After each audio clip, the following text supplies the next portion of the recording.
My wife and I work at the same marketing firm. Lucy is a customer ambassador. Don't ask what that is.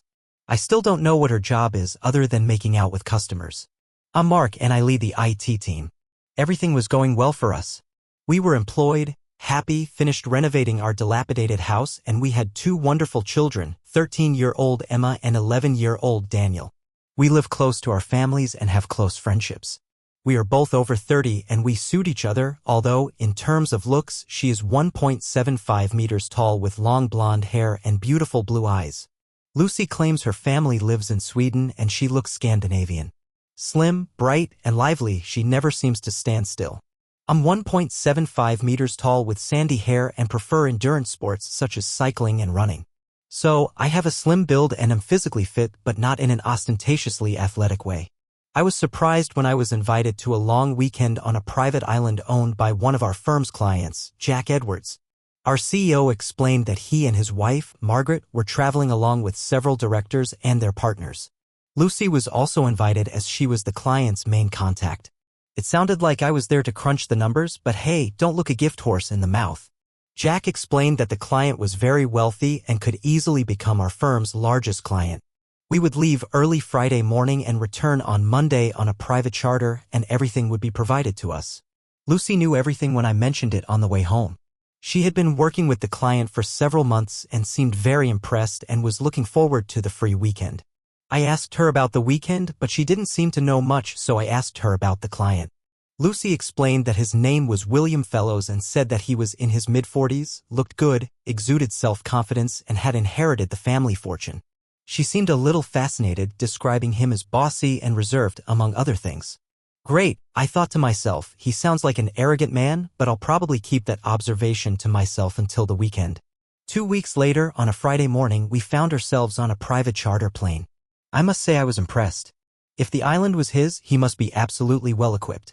I don't know exactly what I expected, but it seemed huge, maybe 5 miles long and a couple of miles wide judging by what we saw as we came into land. It looked like a 5-star resort with the main buildings located behind the white sandy beach that formed a perfect crescent. Lucy was beside herself with delight and the others were not far behind her. We were shown to our rooms and then went to lunch with our host on the veranda overlooking the bay. I wanted to hate him, but William seemed like a reasonable guy. Lucy even downplayed his appearance. He looked like George Clooney. He thanked us for coming and told us to make ourselves at home. We chatted with the other 3 couples from our firm and met a stunning brunette named Charlotte, who I assumed was William's weekend date. Besides the wait staff, the only guy there who wasn't introduced to us looked like a security guard and hung around in the background. I wondered what kind of enemies William had that even on a desert island he still needed protection. William greeted Lucy like an old friend and they felt very comfortable in each other's company. She and the others seemed to obey most of his words. I suppose this was natural since he was an unusually generous host and their most valuable client. We had a great afternoon snorkeling, kayaking, and generally lazing around in the bay. Free drinks and food were constantly offered. Later, we enjoyed the evening dinner with all the members of the group. The atmosphere was friendly and relaxed as we chatted in small groups. Charlotte came up to us and introduced herself. She was sweet and talked about growing up in England. I got the impression that she was from a wealthy family, but she seemed genuinely nice. I wondered if she was a model or maybe she didn't need to work. To my surprise, she was quite flirty with me even in front of Lucy. I managed to politely avoid her, simply chalking it up to being too friendly, full-time care, no children, time to relax, and an idyllic location, the perfect setting for a romantic night. Lucy was particularly loving and her lovemaking was intense. She confessed her love for me on multiple occasions. It was the best night in a long time. Maybe there's something to this Love Island idea after all. I was hoping for a repeat the next morning, but Lucy quickly showered and was ready for breakfast. I finally managed to drag myself out of bed and catch up with her while she was talking to Jack and William. I wondered if it was work as both Jack and Lucy looked slightly stressed. Perhaps William was making out and using the weekend to push them into something work-related. As I approached, the conversation broke down and after a quick snack, we and the others continued to enjoy another beautiful day by the pool. On Saturday, we went out to dinner and I noticed that Lucy had become more dressed up. She looked stunning in a red satin evening dress and stilettos. After dinner, William asked if we could spare him a few minutes. We agreed and followed him into the office, followed by a security guard. William sat down in a high-backed leather chair and I sat on the sofa opposite Lucy, noting that she sat slightly away from me. After a long pause, William spoke. I have a proposal for you, Mark. It is personal. Okay, I answered, trying to appear calm despite being completely stunned. William continued, I've had the pleasure of working with Lucy and getting to know her better over the past few months, and it's been an absolute pleasure. We get on fantastically well and have built a great relationship. He paused, perhaps waiting for my reaction, but I had no idea where he was going with this, although the word relationship made me feel a little uneasy. He continued casually, as a result, I have a proposal. I would like to spend the rest of the weekend with Lucy. Of course, I will be happy to compensate for the time she would have to spend with you, and to do this, I intend to transfer $100,000 into your joint account. I laughed. It was supposed to be a joke, and I couldn't resist making one. Well, William, it looks like you're a little tight-fisted. Didn't Robert Redford offer more than £1 million for Demi Moore? Nobody laughed anymore. William continued, as in any other business, I'm willing to negotiate the price to get what I want. Besides, Charlotte will be in a difficult situation, and I would be glad if you would agree to entertain her. I turned to Lucy, expecting her to smile, but she just looked worried. This is not a joke, Mark. William invited me to join him, and I think that we should seriously consider this offer. I wanted to hit him, but when I looked back, the guard was already close. I was surprised how he managed it. I didn't even see him move.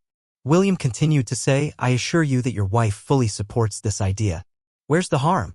We'll all have a great time, and you'll make a significant amount of money. I turned to Lucy. Maybe the difference in price is explained by the fact that Demi Moore didn't want it for that amount. Lucy flinched at this remark, but she was smart enough not to say anything. I desperately tried to think but was forced to focus on my breathing, which was becoming increasingly labored. I looked at the guard. His demeanor had completely changed.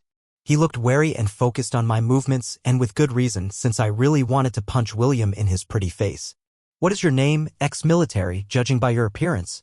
Shane, sir, and I cannot comment on this matter. And if I attacked your boss, I think you could kill me with your bare hands or something. Shane smiled, maybe just to keep me from doing this, sir. Turning to William, I said, it's a good thing you brought him, otherwise I would have beaten the crap out of you. William didn't seem bothered at all. Let us not rush, Mark, a lot depends on this. Lucy spoke next. Mark, think about it. Just a couple of days and money will change our lives forever. I was devastated. She clearly planned and wanted this. Tell me, dear, did the offer of money come after you two decided to do this? Having received no answer, I continued, I think Charlotte was also offered to sweeten the deal. Who is she, a prostitute? William replied, Charlotte is my personal friend. In addition to being rich, she is a very high-class escort and only takes contracts that interest her. Rest assured, with her, you will experience something out of the ordinary. I think that makes them both prostitutes. Another wince from Lucy, but no softening words. Well, William, you can put your money up your perfumed backside. It was at this moment that Lucy spoke and showed her true colors. This is my body, and I want to do this. It's just sex, and we'll both be interested in exploring it with others. William and I like each other, but that's it. That doesn't change our love for each other. I'm sure you and Charlotte will have a good time too. I was stunned by her words, which slowly came to me. The difference, my dear wife, is that I don't want anyone else, and this is much more than you imagine. This is betrayal and conspiracy behind my back. I will never be able to trust you again, and if you are ready to do it once, then why not do it again? Lucy quickly replied, you are overreacting. I told you about this, so it's not a conspiracy or a secret, and I'm absolutely truthful. This will happen, and then I will return, becoming completely yours. If you love me, you will only allow me this one thing. Think about what we can do with the money, holidays with the kids, everything. Don't you dare use our children as an excuse. We don't need money, and don't think I'll take you back. Your honesty will only work if we agree on something together, and the only person you agree on anything with is this pompous man. Money is just an excuse, you want and plan to do it. I think the money and Charlotte are just because you didn't think I'd agree. Well, you're right. Even with money, I still don't agree. Lucy continued, you're right. I want to do this. I want to experience something different, something new, and I am attracted to William. But this should not hurt us. I don't want to change, and you think this is better. Have you already made your choice, even dressed up for it? Don't resist, baby. You won't like the consequences. What do you mean? I asked. Well, you won't come out of this with good consequences if you fight this or go for a divorce. You will lose everything, your home, children, even your job will be in jeopardy. And there is no need for this. So just accept it, everything will be much easier. See you tomorrow, and remember, I love you and only you. I needed to leave, breathing was becoming a real problem, and if I stayed, I would lose it. I stood up, feeling unsteady, and staggered towards the door. I heard Lucy calling my name, but I kept walking. As I was crossing the hall, Charlotte came up to me and hugged me, saying that everything would be fine. I turned to her. "Who are you, a consolation prize?" She walked away with her head held high. I kept walking and eventually got outside and walked halfway across the yard, but I didn't feel very good. I heard footsteps behind me and was disappointed to see that it was Shane and not Lucy. "Listen, Shane, you just need to back off," I said. "I would love to, but I need to make sure you don't do anything stupid. For example, do you have any ideas?" "Because I don't have any," Shane replied. "Mark, you don't look too good. Just sit against the wall, pull your knees up, and focus on taking long, slow breaths," Shane suggested. After a few minutes, I calmed down. "Thank you. I probably don't know what it was, possibly an anxiety or panic attack," I said. Shane replied, "You were quite pale, but now you look more pink. Speaking of stupid ideas, is there a way to get out of this hole?" I asked. Shane replied seriously, "You can't get off this island today. There are no boats, the plane and pilot left for another charter.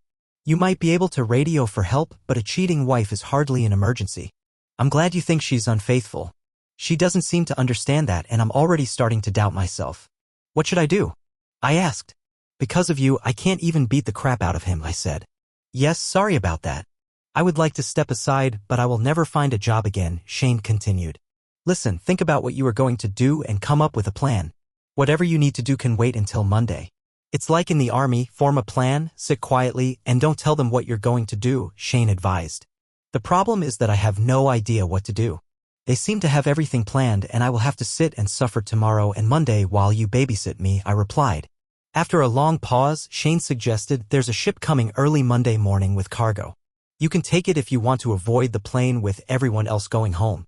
They can't stop you. No one, including me, wants to be accused of kidnapping or imprisonment. I can even go with you. This contract is losing its attractiveness. I don't like being on the wrong side even if it pays well." "Okay, this will help. I just need to get through tomorrow. Tell you what, why don't we go on a hike around the island tomorrow morning to take your mind off all this nonsense? Besides, you should think about Charlotte. She's a wonderful girl and it looks like you have nothing to lose," Shane suggested. "I'll go back there. You never know, maybe she'll change her mind," I said.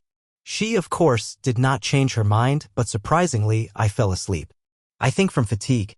The next morning, I changed into my gym clothes and hurried down the stairs, hoping to avoid everyone and go on my date with Shane. Unfortunately, as soon as I entered the dining room, silence reigned there. I looked for something quick to eat and grabbed some fruit. The noise of conversations was heard. I heard comments about everything being fine, no big deal, she will come back. Then CFO John Cousins came up with his wife. "Look, we've all been through this. Just let it happen. It's nothing personal. He dates other wives but then moves on and he is very generous," he said. At that moment, Lucy and William appeared. She looked absolutely pleased with herself, I would say radiant if I had to describe it. At least she did until she noticed me. Her smile faded, she let go of that man's hand and came over to kiss or hug me. I pulled her away at arm's length and looked around. God, I thought, what a fool I was. Everyone knew what would happen before the weekend even started. What an absolute fool I was. I went out. Lucy spoke, "Please stay, Mark. We can chat with the group and have another good day together." I looked around, all eyes were fixed on me, some in anticipation, others clearly amused by this scene. "No, he paid for you and can keep you. But before I go, I need to tell the group something. I believe this weekend has been planned for quite some time and you all have known about it, so it's only fair that you all hear what I have to say."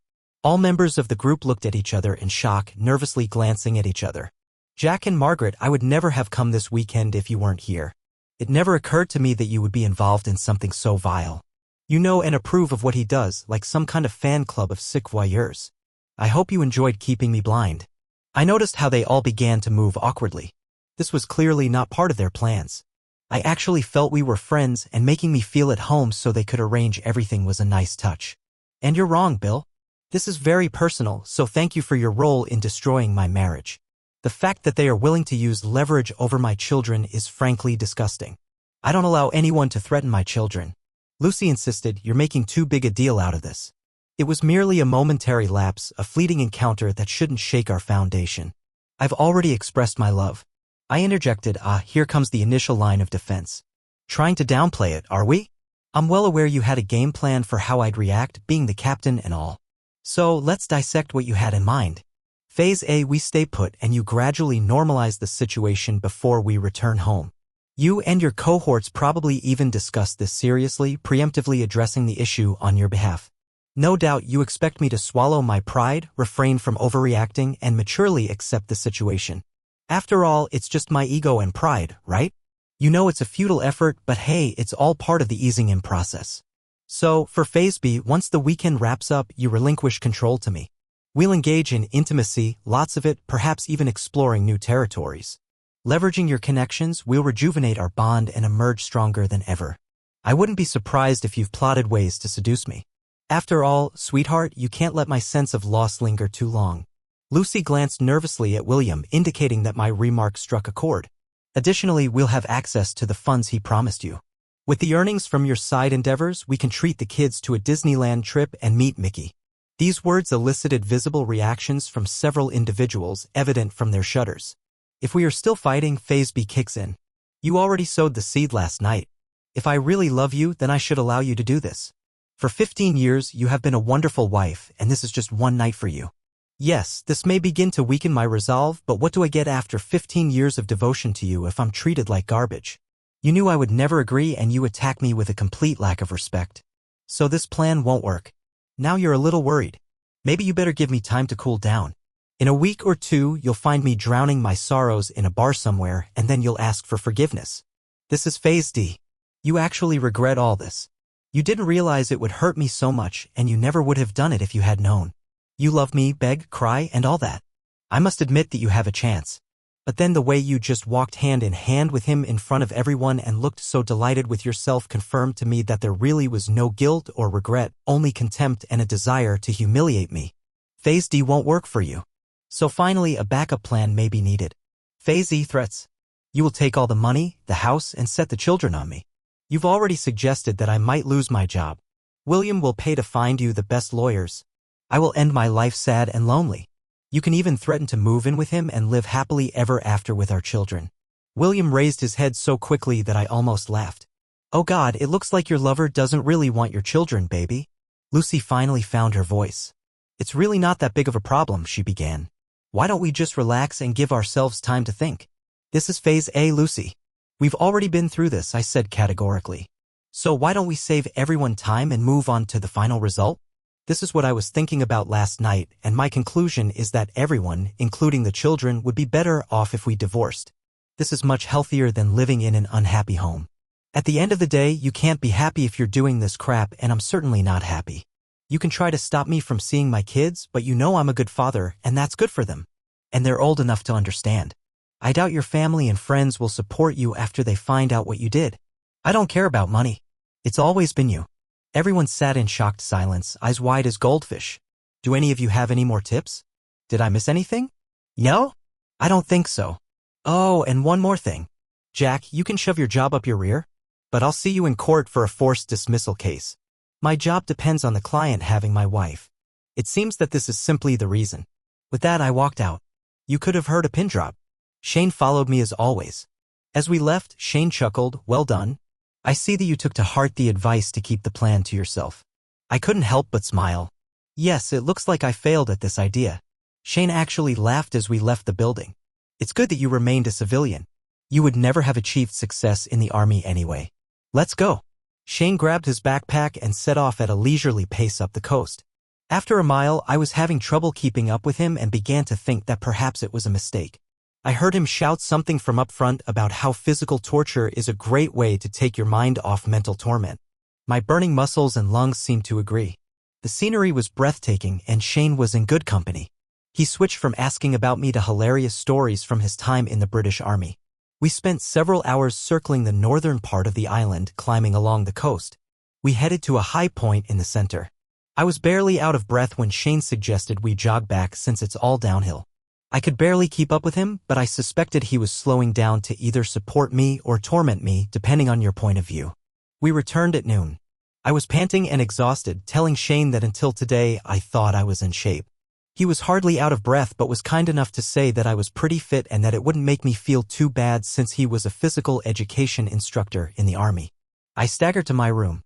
Lucy was not there, and I wondered if my wife was earning an extra fee. I showered and, finding myself very hungry, headed to the dining room to find some food, but was again disappointed to find William and Lucy there. Shane was also there, hanging out in the background, and I wondered how he managed it. He looked fresh as a daisy and fully dressed in a suit. William began to speak with his usual airy confidence. "Mark, my dear friend, I feel that we started on the wrong side, and I want to apologize. I've never had problems like this with my relationships before, and I certainly don't want to jeopardize your marriage." "It's too late. You've already done it," I replied. "I want to withdraw my request to spend this evening with your wife and increase the compensation."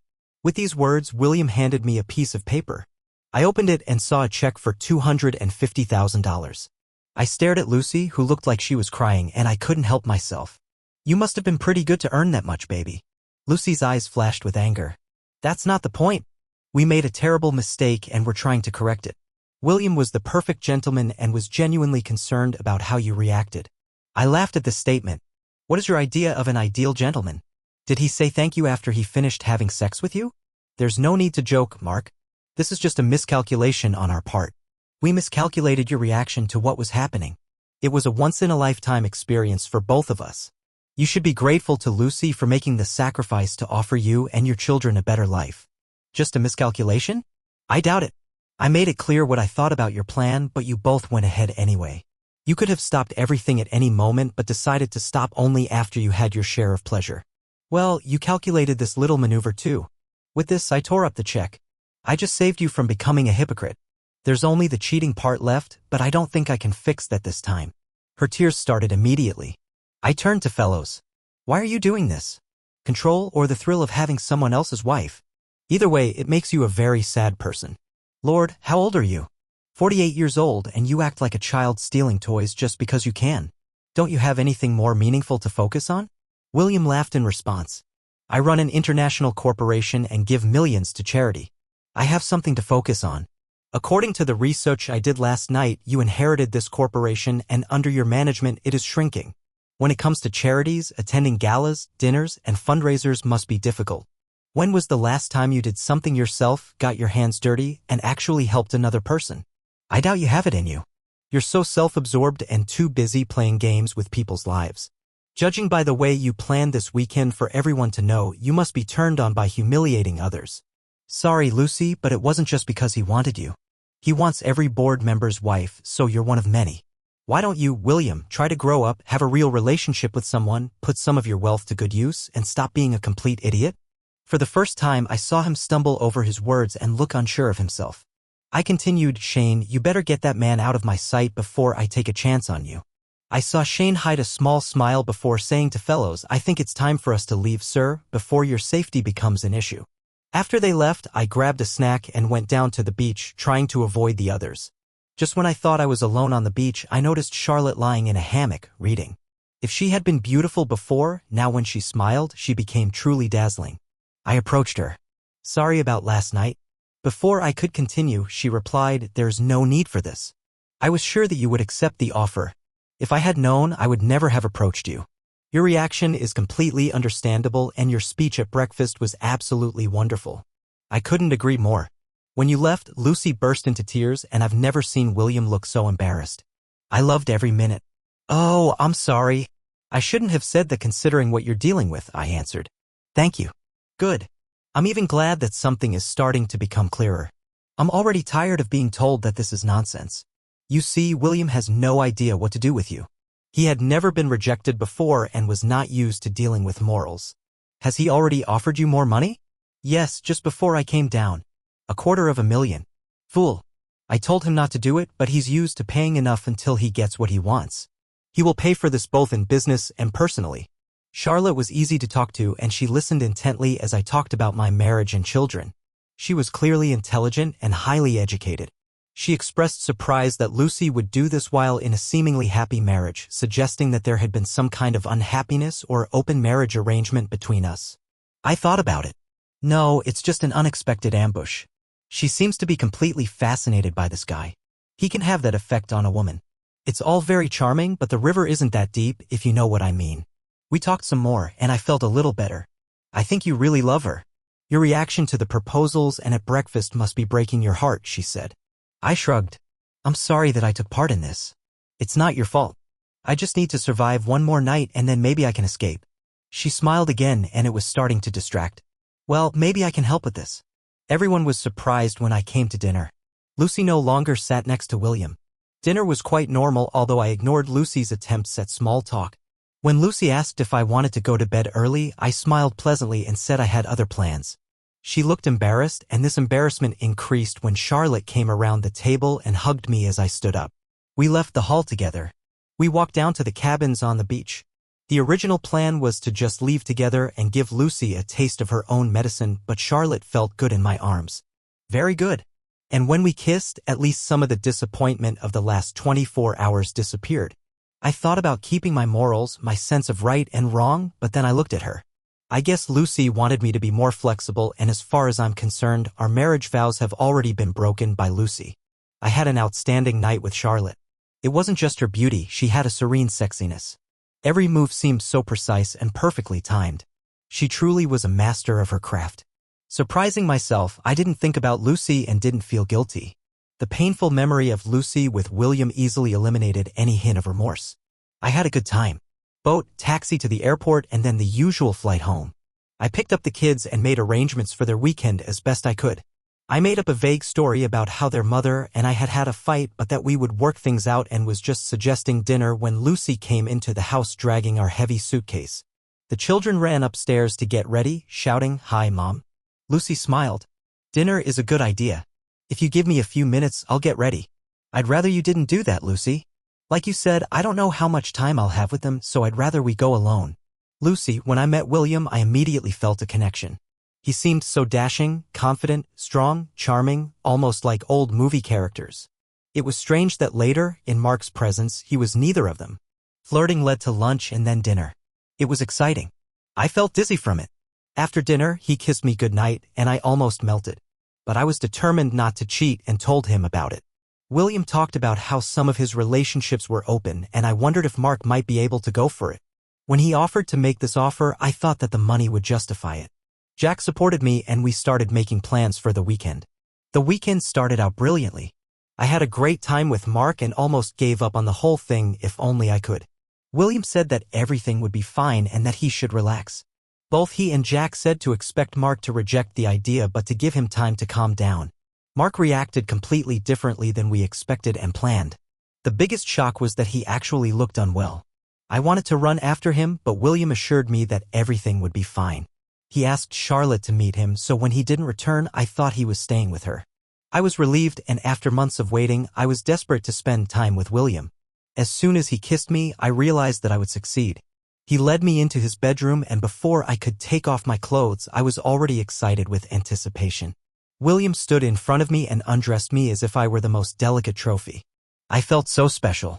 Despite his age, he was incredibly fit. I was not disappointed by his body or his manhood below the waist. When I reached out to him, William pulled away and started kissing my whole body, kissing me everywhere. Slowly, he gauged my reaction and responded, seemingly in sync with everything I wanted and needed. My first climax came quickly, caused by his skillful caresses. When I came to my senses, he stood up and began to kiss me passionately. He was a skilled lover. I was stunned by the sensations that washed over my body. Now I was completely captured by desire. He increased the pace and began to take me hard. As the next climax approached, William followed me. Finally, we both relaxed in each other's arms. I woke up in the middle of the night, confused, believing I was sleeping with Mark and shocked to find another man lying next to me. I felt guilty, wondering where Mark was and how he was feeling. I must have disturbed William because he woke up and kissed me, and my guilt was soon forgotten when he climbed on top of me again. This morning, I was brushing my teeth when William came up behind me. He seemed insatiable. We moved back onto the bed, holding each other's hands, before I pushed him onto his back and straddled him, delighted by the look of desire and ecstasy on his face. Once again, it was able to coincide with our final climax. It was everything I had hoped for, and I was thrilled. I kissed William and thanked him for a wonderful night. It felt natural to hold his hand as we walked down the stairs and into the dining room, and I looked forward to another night. I turned to look at Mark and everything fell apart. I had to swallow my panic when Mark exploded. Everything had to go wrong. It was clear that he had not slept with Charlotte. Even without this, I thought that he would leave, but I did not expect such anger. What scared me most was his cold rage. Mark was too logical in everything. He anticipated almost all of my well-developed arguments when I brought them supported by William. They sounded much more convincing. But Mark crushed them all in 5 minutes, making them sound weak and pathetic even to me. I tried my best to hold my position, but I realized that I was losing. After he left, I collapsed, sobbing hysterically. William looked unsure for the first time. When I came to my senses, I tried to find him, but I couldn't. Jack and William then proposed the idea of stopping everything by offering more money. When we offered Mark more money later that day, I was amazed at how things turned out. William's presence had diminished so much that he truly seemed small and insignificant. Before that, his authority was such that I believed everything he said, but now this authority was undermined to the limit. He assured me that we could have fun without ruining my marriage. This plan crumbled into dust, and I was no longer sure of anything. I then flew into an irrational rage, assuming that I would stay on the island longer and have fun, but was surprised by Jack's calm but cruel response. "Don't be so darn stupid, Lucy. If you want to have even the slightest chance of saving your marriage, ask for forgiveness. You better be honest and serious in what you say." He doesn't seem like a man who's willing to change his mind. Personally, I can't argue with anything he said at breakfast. I was even more shocked when Jack told William that they would never have the same things again. He continued by saying that Mark was a decent guy and didn't deserve any of the trouble we caused, and William should take his advice and think about growing up. I was amazed that Mark was present at the evening dinner. I tried to talk to him, but he simply ignored me. When he left with Charlotte, I was devastated. I was going to run after him, but what could I say because I basically told him to do it and spent most of the trip justifying meaningless sex. I felt angry and betrayed, and then I remembered that I had done this and more with Mark, but what made it worse was that it was all pre-planned and so public. I think I deserve it, at least. It might help us stay together if we both cheat. The plane ride back without Mark made me realize how much trouble my marriage was in because he had managed to find a way to leave the island before us. I never really talked to him properly after that incident. The realization of my actions began to become apparent, and waves of guilt washed over me. I reminded myself about money. Who in their right mind would refuse such an amount? My constant tears turned into full-blown sobs bordering on hysteria, which I could not control. Jack and Margaret became increasingly concerned about my well-being. When I got home, Mark was there, but he didn't want me to have dinner with him and the kids. I almost managed to hold out until they left, and then I burst into tears again. Exclusion from the meal seemed to me an ominous prelude to my future life. When I came to my senses, I desperately tried to think of what to say when Mark returned. The problem was that everything sounded like what he had already said, and I was embarrassed to ask my mother or friends for advice. When we finally got home, the kids went straight to their bedrooms as usual, burying their heads in video games and phones. I stood and looked at Lucy in the kitchen. She seemed completely unfamiliar to me. She almost whispered, "Can we talk?" I mean properly. I shrugged, thinking that we should figure this out eventually, so why drag it out? "I'm sorry, Mark. I promise you that it was just one time, and I will be yours and as faithful as before the weekend. I did it for the money. It could be life-changing for us as a family. I did it for us. You did it for yourself. We were fine, and money wasn't a problem. You couldn't wait to jump into his bed. You must have been in for a fancy dinner and sex overall. Everyone had a good time. You were overreacting. It shouldn't mean anything. You really should skip phase A, Lucy. It's you know it. This wasn't casual sex. It was a planned betrayal. Arrogant, selfish, all those traits that I hate. And now I hate you very much. So you did the same thing to that?" "No, I didn't. I took revenge because nothing seems to reach you. You couldn't pull your head out of your selfishness to see how it affected me. I would never have thought about this if I had a faithful wife, and I hope it hurts. Really hurts, so you might have some idea of what I feel. Only, I didn't plan this in advance and with the knowledge of everyone else, making myself look like a complete idiot. Speaking of which, how long did your secret plan take, and was this your first time with him?" Her eyes widened at this, but then she seemed to realize that this was a sincere and reasonable question. "It was the first time we had dinner, and I knew that he liked me. I think Jack and Margaret were feeling me out, asking if I was interested.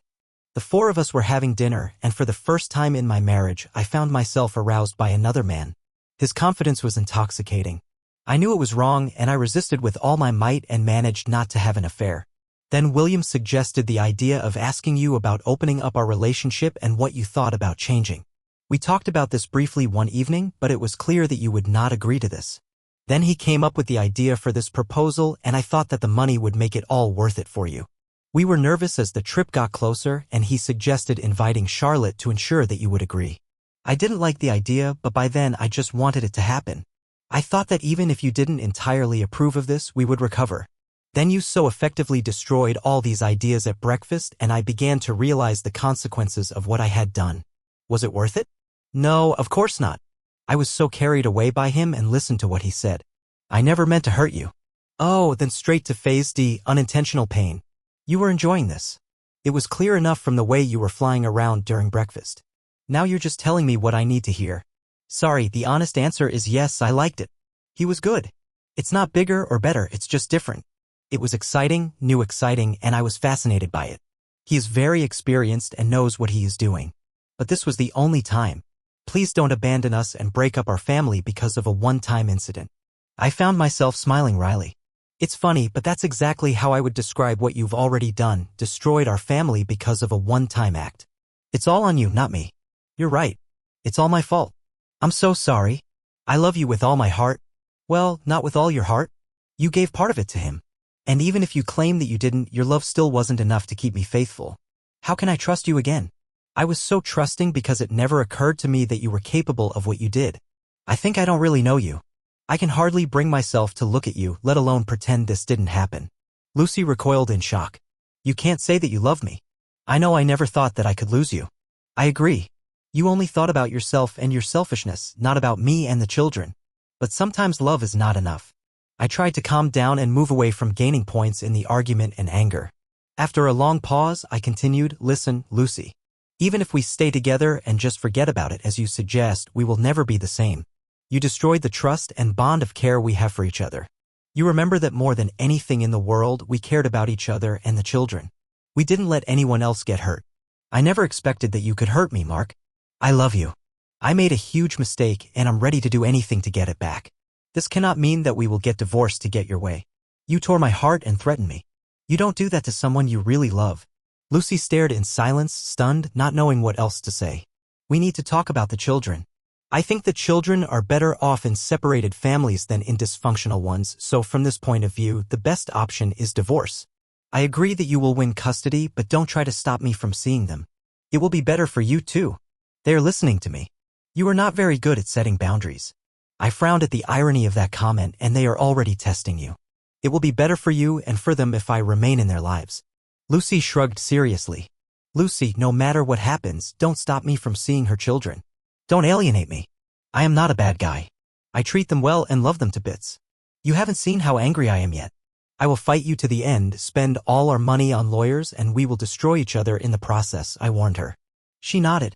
I would never do that. You are a great father, and they need you. They will want you to continue to take them with you on trips and practice with them in all sports sections, she said. I turned and looked at her, surprised by the first comment in which I felt that she was not trying to manipulate me or justify her actions. Be careful, Lucy. You're throwing off phase D seriously, even though you know who I am. Why do this? I can only think that deep down you wanted us to break up. God, never, Lucy said urgently. There is no excuse for this. I became selfish, convinced myself that I could get something more. It seemed to me that somehow I could hold you. Why didn't you stop me that evening and just leave? I couldn't breathe and had to leave. Then it didn't seem to matter much anymore. The fact that you wanted another guy by any means necessary meant that I had already lost you. This conversation killed us long before you reached his bed. Perhaps it was all over when you first started planning everything. You spent weeks talking to him and preparing. Letting you go and not forcing you to stop makes it easier to end everything. There is no turning back, and that was the beginning of the end. The marriage was destroyed in less than 4 days. We divorced, fortunately without any need for counseling. I think Lucy didn't want to explain her actions. On the one hand, it's a shame. I was hoping someone qualified could show how wrong she was. She did keep one promise, and in the end, we spent approximately equal amounts of time with the children. She even admitted to them that everything was her fault without going into details. They were old enough to understand and often decided for themselves where to stay. They were at that age when parents became famous taxi drivers and loan sharks. I'm biased, but I think they are great kids and handled the breakup very well. Children can be surprisingly resilient. Under the terms of the divorce, Lucy could keep our house until the children were of age and then sell or buy it, but I still wanted this for the children, and it allowed them to attend the same school. Fortunately, the right decision paid off.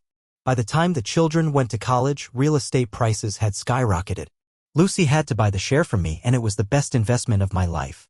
How could she afford this? Well, we kept $250,000 and divided it up in the divorce. And just like with Charlotte, I couldn't hold myself to the moral high ground. What can I say? I am a practical person.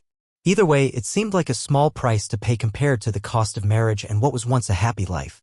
I quit my job, was given a payout to avoid the embarrassment of an employment tribunal, and started my own web design business. Lucy kept trying to get us back together, but I just wasn't interested.